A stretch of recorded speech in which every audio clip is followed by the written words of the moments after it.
Should John Cena drop the Intercontinental Championship back to Dominik Mysterio? Have AEW saved steel cage matches? Was Samoa Joe winning back the AEW Championship the right call? And is Becky Lynch currently the most important women's wrestler in WWE? I'm Ben Allison here at Wrestling Republic, and I'm joined by Shad Tawks Graps and Clark Taylor for this week's episode of Wrestling Republic's weekly podcast. And we have a lot to talk about, so let's get straight into it. Because John Cena, of course, last week won the Intercontinental Championship. Well, this week it is now official that at Survivor Series it will be Dirty Dom Mysterio going against Cena. He has his rematch, but Clark, will Dom win that belt back? And should he win it back? Here's the thing. It's San Diego. So I'm so thrown by this because under normal circumstances, with the run that Dom has had this year, if it is anybody but John Cena, he's already a babyface in San Diego in the 619. He's already being cheered if it's anybody but Cena. So I do see Dom actually picking up the win, but I've said it before and I've said it on this show, Ben. I think now is the time for the Judgment Day and Dom to go their separate ways. You heard Dom this week on First Take making fun of the First Take hosts, as well as afterwards asking for new entrance music for himself and the Judgment Day. Which he's got now, by the way. It's come out. He's now got new entrance music. The man gets what he wants, whether he's lying, cheating, or stealing or not, is the best part. I think now's the time. You have a Finn Balor situation. The crowd at Petco Park in downtown San Diego in the Gaslamp District, and you will hear it throughout the entire city if John Cena and Dom Mysterio end up somehow at the end of the match fighting off the Judgment Day. And that is such a moment you can create, and it will make it more feel good. So it doesn't do is put the focus on the fact that Dom beat John Cena. That's the only negative. That is the only negative. But what it does do is it gives you the opportunity to create a monster babyface. We want to root for Dom. We have that chance, and it will take the sting out of Cena dropping that title, and then we can get focused on who's going to win the tournament and who the final opponent is. I actually think they're going to do something very risky. I think Liv Morgan's going to return, even if she's not medically cleared yet, but I think she's going to return to help Dom win that title. And at that point, you briefly have them kind of be heels or whatever, but Dom does have new entrance music. He is kind of massively over anyway at the minute. People are getting behind him more and more, and over the next couple of months, he cheats alongside Liv Morgan less and less, leading to Finn Balor and Roxanne making the turn WrestleMania season. WrestleMania 42, Liv and Dom against Balor and Roxanne. Shard, what would be your thoughts on that? So that was a situation, and that was a built storyline. I would like it. I think the interest of Roxanne and Liv is not as peak as I thought it was going to be. I think in the process, they have done a fairly bad job with Roxanne Perez. I think there was an opportunity for Roxanne Perez to be Liv Morgan's replacement. And I mean that in the standpoint of what she does on screen as a character, playing the whole, love dynamic that we have with Dominik Mysterio, but also being a staple, being a potential main event woman like Liv was before she left. She's not as over as Liv, but in the situation with the storyline at hand and what you kind of were given, I feel like they kind of fumbled it a little bit. I think they let them be tag champs, but they kind of let them be like every other Judgment Day person, a good hand, a good heel, but also someone who eats losses, someone who may not be the top on there. And for her, she even took second fiddle to Raquel. Now, in regards to Dominik Mysterio and John Cena, he has to beat John Cena. He has to beat John Cena. Yeah. That's certain. Yes, with 100%. Because this is John Cena now means something if you get a victory off of him. Because he has this retirement tour, he's won the world championship, and this is the end, right? We're almost at the finish line. So for Dominik Mysterio to get the victory over Cena, I don't even care about the Intercontinental title right now. I'm going to be completely honest with you. A victory over John Cena in his home state, in his home city, means way more than winning back the Intercontinental Championship. And that's what makes him transcend to that next level. I am confident that WWE sees this guy as their next big main event superstar in the men's division. Like, there is something about Dominik Mysterio as a character that just fits like a glove for the WWE. And look, I know I will probably catch some flack for it. I might have a lot of people that might agree with me on that. But he is someone that you have to give an ample amount of credit for, because he understands the psychology aspect of character work in that company. And that's something that, look, man, it's a huge 180 from what he started in this industry to where he is now. I can't fathom it, bro. Like, it still blows my mind to this day. Mask.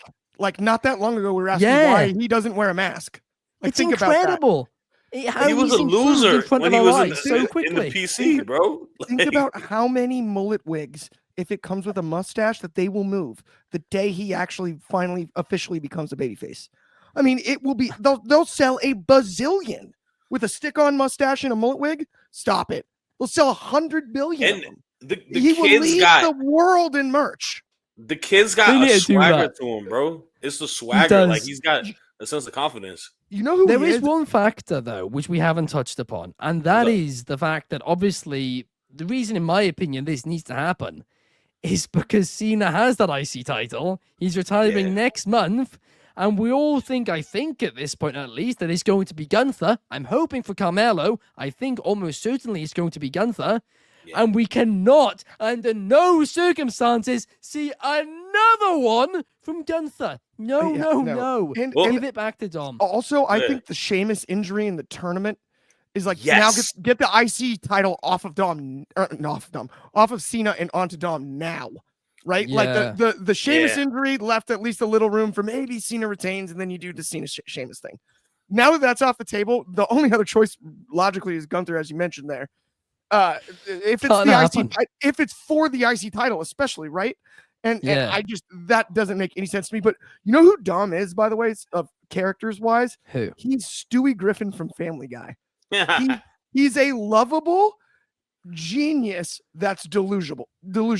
That's exactly what he is. He don't come off as smart as I don't know. I can't see it. Stewie gets himself in trouble, but like the ringing the bell stuff with Gunther, the way that he goes on and just says stuff that like you probably shouldn't on TV on First Take and whatnot, like is so Stewie like. But at the end of the day, there's like a brilliance there, and you're like, you can't help but like him, even though you're not supposed to. He's Stewie from Family Guy. I'm calling it right now. It's honestly, it is brilliant. His new theme, I think, is great as well. I can't wait to see it in action in WWE, and I'm really excited for Cena and Dom at Survivor Series. Honestly, it's what I'm the most excited for on that show. But up next, guys, it is time for our takes of the week. My take of the week is Samoa Joe defeating and dethroning Hangman Page was a terrible decision. I'm about to give AEW a huge compliment here, because the one thing I think in the 5-6 year history of their company they have always gotten right is the AEW Championship. Have there been surprises? Yes. Have there been obstacles? Yes. But at the end of the day, when they've done a title change in that moment, I've always thought it was the correct decision to do until last night. Because I cannot see a world where Hangman Page did not deserve a longer title reign. That man climbed from the bottom of the mountain back to the top of the mountain and had an opportunity to make up for his first reign, which quite frankly was really disappointing. And so far, it was so good for Hangman Page. He was doing an incredible job with it. But then for some reason, they've ended it early. Yes, it was a great moment for Swerve to return, but I don't care. Hangman deserved longer. This was like if Cody Rhodes dropped the title only a few months after defeating Roman Reigns. It makes absolutely no sense. I hate it. Hangman Page has been done dirty by AEW. Clark, I want to get your thoughts out the gates. Well, look, me and Shad had a really great discussion this week about Hangman Page. I compared him to HBK. The internet hated me for it. It was this whole thing. Yeah, they were not happy about it. We were all there. No one liked that. HBK liked it, though. I would assume. I'm not sure he's seen it. I thought there was some inside scoop then that HBK had seen it. You had me. I was about to go look at my phone to see if there was a Shawn Michaels like on there. Shawn Michaels was doing a TikTok dance in the comments. Yeah, hey, I got something started, by the way, there too. I hope that one catches on. Everyone's like, well, HBK thought Clark was right. Like, that's gonna be the new thing. No, but in all seriousness, I love Samoa Joe in general, right? I live on the West Coast. He's Huntington Beach guy. He's a SoCal guy. I love Samoa Joe. The timing is odd. I'm not going to sit here and act like the timing isn't odd, because it is. But I do think that a lot of good can come out of this. And the match was still excellent. At the end of the day, I don't think it was. I think it was maybe good top enough. 3 worst AEW pay-per-view main events. But that's like saying, like, okay, they, like your world-class player did not as good as always, right? Like it was still a really quality main event match. I disagree with that. It was blood in a snooze fest and run-ins, which a steel cage isn't meant to have. I liked the level of blood. Whoa, we're going to get to that later, Ben. Jeez Louise. Don't bury the lead, kid.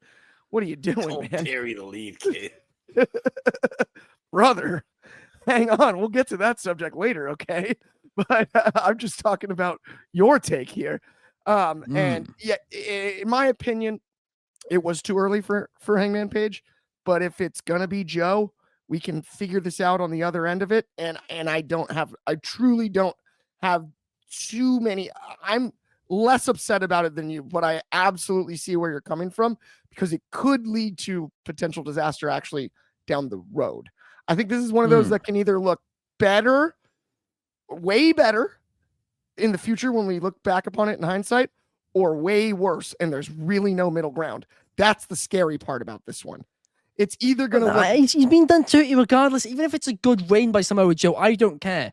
That dude, yes, he deserves it, but he's 46 years old. Hangman Page is the right now and the future of this company. And that's not me bringing up the age thing again. I don't mean it like that. What I mean is this is Hangman's time. No longer allowed this is Hangman's time, and you've cut short this man's time for somebody who's not going to be drawing you money in a couple of years from now. That is a fact. It's a fact. It's a fact. Let's not even try and debate But I that. thought you had the perfect chance for an electric pun there, where you could have hit like the time thing, and then like you took away Hangman's time for a guy that's running out of time. You had such low-hanging fruit on that one. I was going to say that. I'm here to give you breaking news. Pardon? I'm here to give you a breaking news. Breaking news. Yeah. Ben Allison is right, and he's 100% right on this take. No! Yes! He's right. I'm sorry. I don't understand the reason for him winning last night. The more we talk about it, the more I think about it. The Ops have done nothing, and I mean nothing, for them to be positioned for him to win this championship. I'm sorry. They haven't picked up any steam to be a credible threat. They are the 3rd or 4th best heel faction on AEW. They're not better. 4th? They're not better than the Callis family. They're not better than the Death Riders. And you can argue between them and the Hurt Syndicate. Don't forget about what's it called? The Sisters of Sin faction, the Triangle I was of Madness. Say, you can't say what's it called. Unfortunately, Tekla can't win the AEW men's title. But I digress. Tekla would have been a better choice than Samoa Joe. Technically, Tekla can't. Well, I mean, I guess she could. If it was TNA, which they've done it. Woof. But no, I don't understand. Joe. TNA is never gonna let me ever in a show in my life. Media badges red. They're loving us right now. We've just ripped it for 2 by weeks. The time we're done, there was that viral video of the guy that like got escorted out of TNA. People are gonna like think it was us. It's like that was for sure that yes, some random dude. It wouldn't even sell me a ticket. I wouldn't even get that far ahead. Yeah, but honestly, all jokes aside, the thing is this though, and I think we touched upon it in the daily yesterday. I think Hangman is just, oh my goodness, why can't he have a legendary reign? This is a legendary talent. This is the guy that we've, announced him as to be the main character. He is the quarterback, in Cody phrases, of AEW. And the one thing he has not had is had a legendary title reign on All Elite Wrestling. And that is what makes me so sad, because I thought this was an opportunity for us to get to that. I thought you had enough heels on the roster to kind of go story upon story for him to get a couple more months. Hangman and Lashley, that is something that I would be all for to see. Like, oh my goodness, Ricochet. There's so many people on that roster that we haven't even had a chance to see him mix it up with.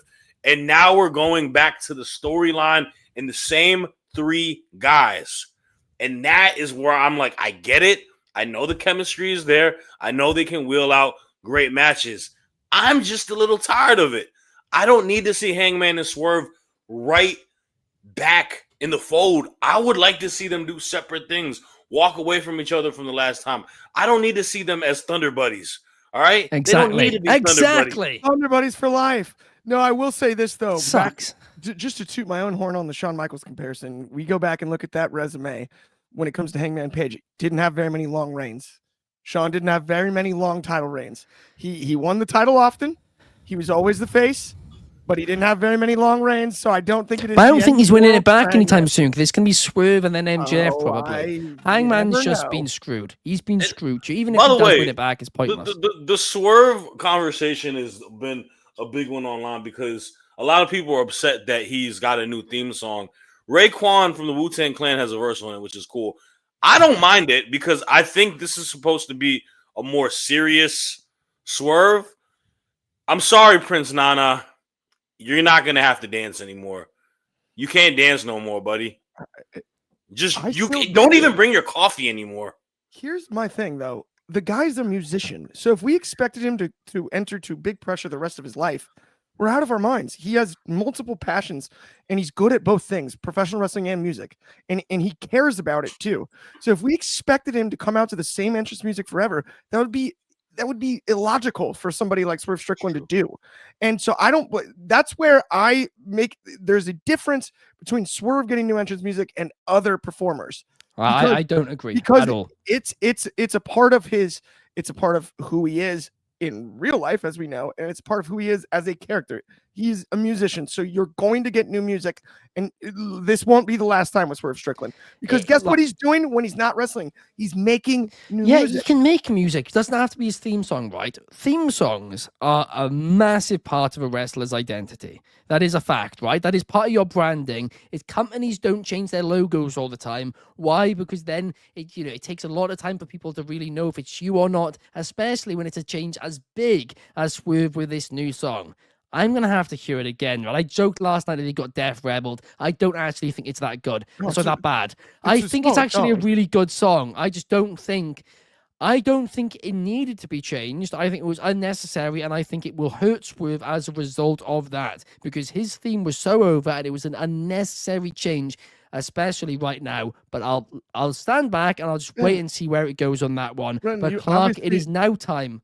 You're not a Wu-Tang guy, though. I gotta say this. You're not a Wu-Tang Clan guy, though, because Raekwon the chef is on that song. It doesn't matter. Dude, he grew up on the crime. Okay, it does. Okay, hold on. It does matter, Ben. It does matter. No, it's I'm not disrespecting the Wu-Tang is for the children. Okay, this isn't that fraud West Side Gun we're talking about. Yeah, no, this is the Wu-Tang Clan. It's joking. West Side Gun. I'm not disrespecting them. I'm not disrespecting the song, right? I think it's a great song. I just don't think it necessarily works as an entrance theme, especially when he had a song which worked perfectly and was a big reason for him getting over. But I'll stand back and I'll hold my hands up and say I'll wait to see how this goes, because maybe I'm wrong on this one. But Clark, up next, it is time for your take of the week. My take of the week is that AEW have made steel cage matches important once again. They are so back. We're so back. They've been back for a while when it comes to AEW, but the cage match in the modern era, since the 90s, became capture the flag. Who can escape first? Is it the door, or are they going to climb out this time, right? No, this is now a weapon once again. It's a sign that what you're about to see next is violent. And that's what the steel cage was meant to do. People shouldn't be coming in or out. Of course, rules get broken in wrestling. That's why you put them in place. I love that. But what AEW has done with the steel cage match, whether it be the Lucha Bros against the Bucks, whether it was last night when you see Samoa Joe and Hangman Page, whether it was the unique cage that you saw Will Ospreay jump off of in Los Angeles earlier this year, whether it was Thunder Rosa and Britt Baker in a unique cage with basically the front side open so you could exit the ring. The steel cage is back, and AEW is doing an amazing job with it. I absolutely adore it because it's something that was missing from wrestling for a long time.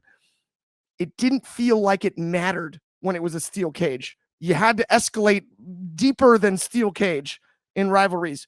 In AEW, as of the last few years, and especially now, a steel cage match is a story ender. And I absolutely adore that.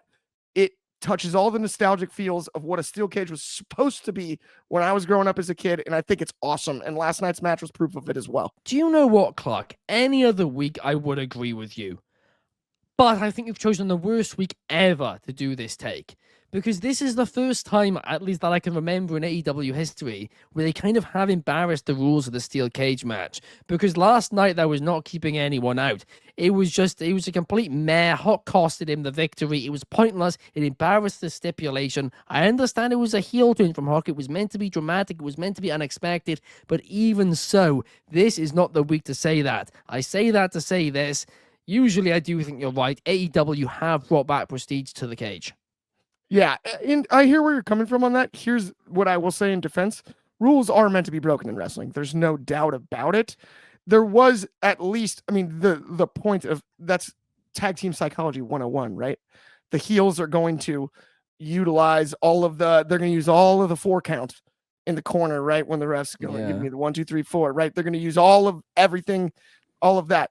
In a cage match with the open top, it's been overdone in wrestling over the years, but there's always room for an interference. Like that's, I think, the point of a Hell in a Cell. Obviously, that's not really a choice in AEW, but in WWE, when you see a Hell in a Cell match, you get interferences there as well. They put a roof on it so you can't get in, but guess what? People still do, right? And that's the dumbest thing ever when they do get in. Well, except for the most iconic moment in Hell in a Cell history, Ben, is Kane ripping the door off the steel cage in his debut. Yeah. So, except for that, that's the most memorable that's not the moment. most iconic moment, and that is not true. Oh, it is for sure. Besides, besides Foley. No, it is not. I'm about to say Taker. Foley, it's 2. Throwing off Foley. You're not even that then. The second one then is Undertaker, Triple H, and Shawn. That's number 2. He's King's number 3. Match, but no. Well, the best Hell in a Cell match of all time, by the way, is Shawn Taker, Bad Blood. Yeah, I'm saying moment. Oh, I think the Kane, that's got to be Kane. You're telling me that anything that was said in the match that the Shawn, Trips, and Taker are all there for is as memorable as that's got to be Kane? You sure? I'm not sad, but done, yeah. Well, I mean, but that's got to be Kane, right? Like Kane can't go in public. Maybe. Kane can't go in public without hearing that. Yeah. But Shad, what do you think? I mean, it's true. I don't disagree with Clark on it. I think it's just the fact that AEW brings more, I don't want to call it like realism, but more like violence and grittiness to it. And I think that's kind of what it takes you back in time. Like these moments that we're talking about right now, these happened at a different era of professional wrestling, right?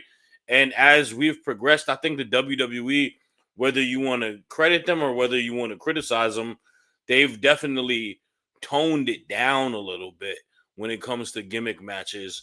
And that's the one thing I appreciate about AEW is that, they bring an element of that feeling back with their gimmick matches. I mean, even last night, there's so much bloodshed that happened last night in numerous matches. And there was different gimmick matches. I feel like nowadays we don't even get a plethora of gimmick matches on PLEs for the WWE. And in regards to Cage, I mean, we talked about the pay-per-view that's coming up, PLE that's coming up, War Games, and we talk about Blood and Guts. And those are two Cage-esque matches. And we were on record saying that AEW knocked it out the park. They did better than them. And I'm curious to see what happens. I think WWE has a star-studded cast for both men's and women's. But when that might not matter. Like the AEW women's Blood and Guts talent-wise, probably significantly less than what this women's match coming up is for War Games, right? And I say that with a lot of respect. I'm not trying to disrespect the women on AEW because I think they went out there and they raised the bar. And I don't know if me saying that, I can't say confidently that the women are going to get to that level, nor do I think the men are going to get to that level, just because they brought something so refreshing and new to the picture that we may not even necessarily new, but so new to a sense because we haven't seen women do it, but something refreshing to it. And that's where I think AEW thrives at the end of the day because they're not afraid to kind of cross barriers. And like I said, man, this is what we do is all opinion based and it's all subjective, right? I know we made that clip last week and I know people told me that I am a sick, disgusting, delusional person that does not care about well-beings of others. So, I mean, it was crazy at me, some of the comments with the overreactions as soon as anybody says anything positive about All Elite Wrestling. But that is the case on this. I mean, look, man, none of us are bought by anybody, right? Like, I'm not saying we're not on the market to get bought out. It's just... No, trust me. Check out my Venmo. No, me and Shad got it good this week. That was fun. You guys did. The funniest part, they paired us together in half the comments to be like Shad and Clark. I'm like, yeah, I don't know how. I don't know how that happened. I was like, dude, don't get me wrong. I'm not saying we don't agree on things like often. We're on shows all the time, but I'm like, dude, we actually said different things this week. You just and we disagree on a lot too. That's like the funniest part. That's the other thing too. I mean, look, man, at the end of the day, it's one of those situations where for AEW, I feel like people are gonna create some sort of criticism towards them no matter what. Like I don't get it, but you're right. You are right. Yeah, so it's happened time and time again. But Shad, I do want to hear what your take of the week is. Yeah, my take of the week is this. Becky Lynch in 2025 is showing y'all why she is the most important woman in the WWE. We are talking about a calendar year where women's wrestling is at the top of its game on all companies. There's so many superstars out there, but there is one constant, and that is the man holds the reins as the top one because she does everything perfect. Absolutely. You want to talk about the epitome of becoming a trailblazer and winning the Intercontinental title and bringing so much prestige to that title. Big Time Bex did that. You want to talk about being a foe, a rival for returning superstars, legends like AJ Lee, like Nikki Bella. Big Time Bex did that. And you want to talk about creating a story, long-term story, and establishing a young woman to become a star. And when she won that IC title, it meant something with Maxine Dupree. Big Time Bex did it. She is at the top of her game once again. This is someone that knows how to reinvent themselves just as good as a Chris Jericho, just as good as a Matt Hardy. She is the epitome of a trailblazer in women's wrestling. And by the end of her career, I wouldn't be surprised if we're not saying Becky Lynch is a top 5 WWE superstar of all time. male or women. Shad, I'm going to be honest with you here. I think you are absolutely correct on this take because you are right. Becky Lynch, no matter what the fans say, no matter how much hate she faces, always finds a way to get something over. She always finds a way to get people over as well, right? That is something which is the important highlight of this. She always gets other wrestlers over. This week, Maxine Dupree. But before that, you can name so many people. Everybody always likes to say, Becky Hogan this, Becky Hogan that. It could not be farther from the truth. But the fact that people, even after all these losses and all these people Becky Lynch has put over, people still view Becky as the top star, that says how well she is doing it. And that is an ultimate compliment to her. 1,000%, dude. I'll go as far as saying this. She did what Conor McGregor couldn't do. She springboarded off of the hottest run in the industry, and she is the best WWE women's wrestler of all time. Yes. She is. She springboarded off of the man run. She is the number one women's wrestler in WWE history. No question.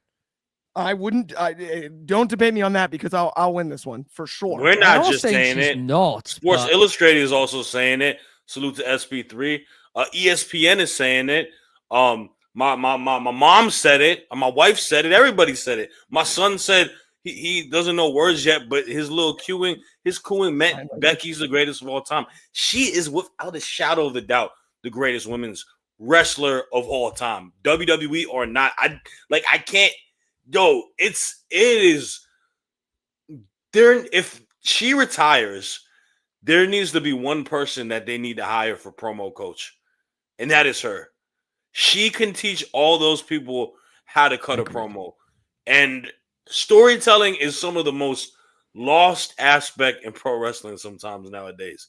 She is one person that holds that near and dear. Like the Maxine storyline literally started from her bullying her backstage last year. Yeah. And look where we at now. Oh, I mean, Maxine Dupree looks like $1 million too, by the way. Yeah. At this point. And she put the work in too. Monster shout out, Maxine. Well, she did. Oh, yeah. No, absolutely. No, she deserves a lot of credit. Just absolutely incredible. Like the run of the last few years. How can you make a pregnancy announcement during the pandemic as wholesome and cool as she did with Asuka back then? Like, she really doesn't miss. And it's funny because the big time Bex thing was a little bit of a blip on the radar. She learned from that, and she's double as good of a heel as big time Bex ever could have been right now. Yeah, like it's unbelievable. She's firing on all cylinders, just to throw cliches out there. But like, she is. It's just the truth. In a loss, you still talk about Becky the next day. In a win, you talk about Becky the next day. When she cuts a promo, you talk about Becky at the end of the week. It's cyclical every single week. She's unavoidable in this business, and I mean that as the ultimate compliment. She stays there always. Becky Lynch is just like a looming presence in her own way in the women's division in WWE. And at any moment, you can also break glass in case of emergency and put the world title on her, and none of us will bat an eye. Yeah. And that is, you're right. That is who Stephanie Vaquera needs to mix it up with come Mania season.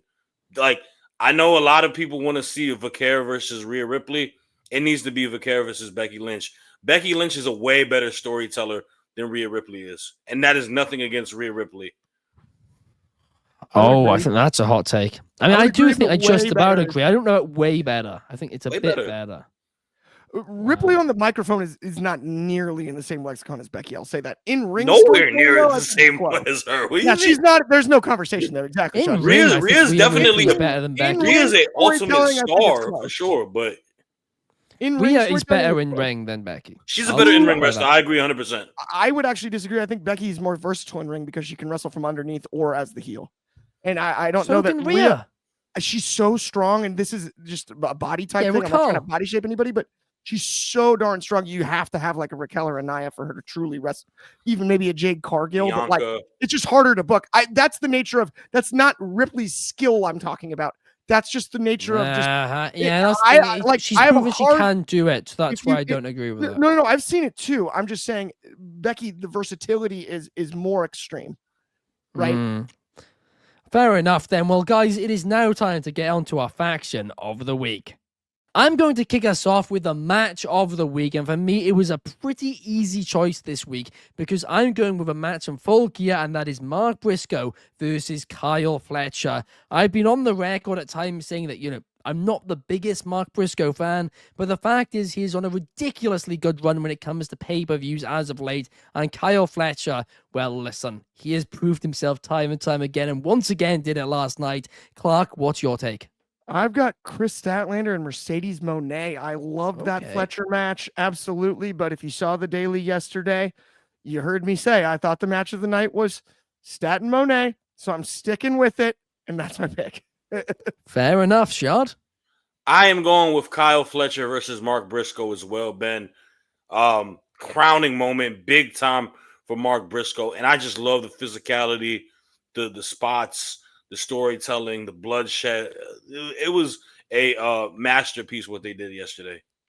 No doubt about it. As for my standout of the week, I'm going to go with somebody who wrestled on Monday Night Raw this week, where he was pinned by John Cena in Cena's final appearance on Monday Night Raw, but also somebody who then on Friday Night SmackDown answered Ilya Dragunov's open challenge and showed that he can go in the ring. And if you followed his career, you will know that he obviously can. He was having 5-star classics in Ireland, in the UK scene as well, and that has to be the man formerly known as Jordan Devlin, now known as J.D. McDonough. He's the one wrestler who's really stood out to me this week. Shad? I made an audible, and I got a new standout, man. Mascara Dorado, man. I think this guy put on a great match this past Wednesday on the extended Dynamite Collision against Okada, and then last night trios match, man. He had an opportunity to show off for the initial pre-show, but also the start of the regular show. And I think he was the guy on his team that stood out the most. So I'm going with him. Absolutely a fantastic Shad. And also, I've told you off screen, guys. I haven't said it on screen yet. And I think I need to say it on screen. That you guys had a conversation on the Daily on Thursday, and I had my head in my hands about it. This is not the Mascara Dorado who was Grand Metalik. That is a different guy. This guy is 23 years old. He's one of the best up-and-coming stars, and you said it, Shad. He most certainly stood out this week. Clark, what's your take? Well, this was a tough week for me on this because you can't pick 2 matches of the week, and it was really that close. So you might be able to figure this out later, but my standout of the week is Kyle Fletcher because I thought he was awesome in the TNT title match, and I think he's stood out as TNT champion. He stands out amongst the Callis family in a unique way, and I mean, the future is just so bright for him. He's my standout of the week this week. Fair enough. Up next, talker of the week. I'm going to go for somebody who I didn't expect in 2025 to write down, but she had a fantastic promo on Monday Night Raw. Some really solid acting on Friday Night SmackDown as well, and that is Alexa Bliss. I mean, I did not think I'd enjoy the Charlotte storyline as much as I have done, but I am loving it, and it might just be the highlight going into War Games. Clark, what about you? You're going to make me do this. You're going to make me do this. My talker of the week on Friday Night SmackDown, it's Cody Rhodes. It's Cody Rhodes. He's my talker of the week. Oh, what? Yeah, it was good. I thought it was good. I liked it. You praised Cody. I know what I just did. Yeah. Wow. It's Cody Rhodes. Wow. Gotta be honest, man. Yeah. Talker of the week, you did a good job. I liked it. Stood on the table. Monday, November 24th, when this airs. Y'all hear it first. Clark Taylor is a fan of Cody Rhodes' words. He's my talker of the week. It's just I'm gonna need some time after this to sit alone in the dark room, but we might need to we'll figure that out later. Right here. Yeah, that's shocking. I can't believe I had to do that publicly. Cody's biggest hater just praised him about a promo, which even I didn't think was promo of the week. I'm stunned. I actually thought it was really, really, really good. He was into it, and it was good. You gotta love it. I hate to say Shad, what about you? Your daddy is home. Oba Femi, Sonnen, Ricky Saints That was my favorite promo of the week. Fantastic shout and a fantastic promo as well. Great to see him back on NXT. As for my tag team of the week, I was going to say FTR, but I went against it. Instead, I'm going to go for Chelsea Green and Ethan Page because they defended their AAA mixed tag team championships not once this week on NXT, but twice because they also did it on the show last night as well. They are defending champions. I really like them together. They're really, really entertaining. Are they, maybe the best in ring in the world? No. But does it matter? No. They're fun together. But Shad, what's your take? I am going to pick Dark State as my tag team of the week, beating Javon Evans and Leon Slater, man. I ain't a big fan of these guys, but when you beat the caliber of a Leon and Javon Evans, you get tag team of the week, Dark State. What? Pardon? I did the Cody thing and he was like, watch this. Dark State, man. The thing is, the Cody one, at least it was a good promo. So it's like, watch this. They got a defense on a quality team, and they hey man, suck. It doesn't matter. It doesn't matter. They suck so much it should be behind a paywall that we can't mention on a daily broadcast. Look, man, and when I said it, AJ Brown just caught his first touchdown, so he can't cry anymore. Dark State it is. What a joke. Clark? That's so hard to follow. I'm going with FTR. They won the AEW Tag Team titles off Bandito, who I think have been on this list in this position for so many weeks. As far as I guess this is episode 13 now, right? I think I've had 8 or 9 times I've picked Bandito as Tag Team of the Week, and they finally dropped the belts. Got to give it to FTR for picking up the win, but I refuse to give FTR Tag Team of the Week. I cannot stand them. As great as they are. How can you stand Dark State more? They suck. I know they suck. But you know what? They're the tag team champions. They didn't win titles, all right? So give them some credit. And you know who I'm not picking? Oh, you know who I'm not? I am not picking Chelsea Green. Get out of here. Come on. Knock it off, Ben. Knock it off. Ethan Page hater, and even I will say that he has more talent in his left pinky than Dark State doing their entire bodies as a tag team together. Sugars is good. Saquon's good. You know what Dark State didn't do? Yeah, they didn't block me on Instagram. Yeah. As mean and critical I've been to them on the air, they haven't blocked me. So respect to them. They get respect today. I guess that's an argument at least. Up next, show of the week. I'm going to be honest, I'm imagining this one's going to be pretty straightforward. You guys just all want to say it together? Yeah, okay. 3, 2, 1, full gear! We did it. Full gear. Yep, it's full gear. Yeah. That's not even close. No. We could probably do the next one all together too. Yeah, honestly. Let's see. Let's see if we all agree. Let's do it. Okay. 3, 2, 1. AEW. I was gonna try to do the cadence for the sickos, baby. For the sickos. The comments are gonna love us for this. They love us. Okay, this one's gonna probably be a little different though. Let's all say it at the same time again. No. It'll just be tons of different words. See which one the audience hears first. You know what? Screw it. Let's do it at the same time again, and we'll explain after. Let's just try it, right? Right, you ready, Clark? Is this women's, right? Yeah. Yeah, women's wrestler. 3, 2, 1. Chris Dupree. Well, Maxine Dupree. You heard me right. Miss Maxine Dupree is Women's Wrestler of the Week. She beat the greatest women's wrestler of all time in Madison Square Garden, okay, with the deadliest finisher of all time, a crossbody. Yeah, I will say, though, as much as I agree with the Becky Lynch thing, I also do think Mercedes Moné is the best going right now, as she's been on a better run than Becky of late. And that's why I went with Stat, given that victory last night. I just thought it was a better match, honestly. But Maxine's a great shout too. She has improved so much. So there we are. I'm completely fine with that.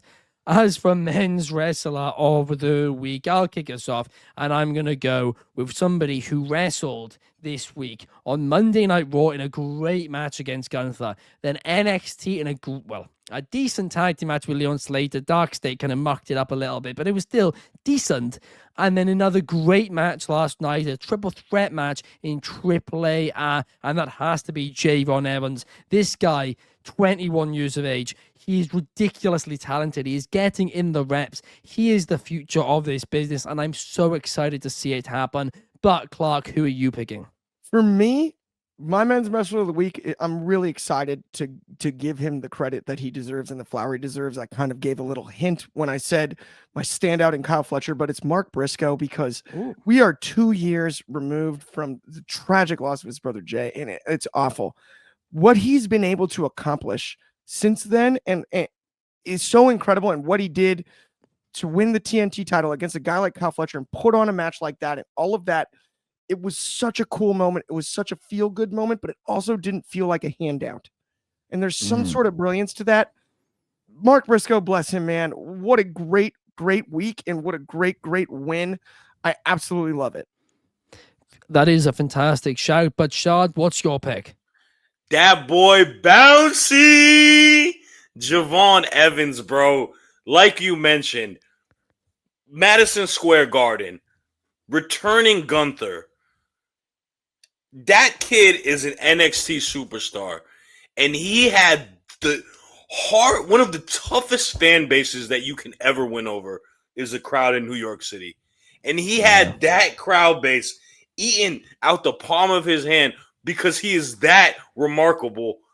NXT does what he does last night, going into Mexico in an incredible triple threat match against Axiom and Octagon Jr. and winning that and being the number one contender for I believe it's their cruiserweight title. Phenomenal, man. I'm not gonna lie to you. I predetermined that he was gonna be my wrestler of the week when I saw his schedule last Monday. And you don't earn that. You have to live by that, and he lived by it. Salute to Javon Evans.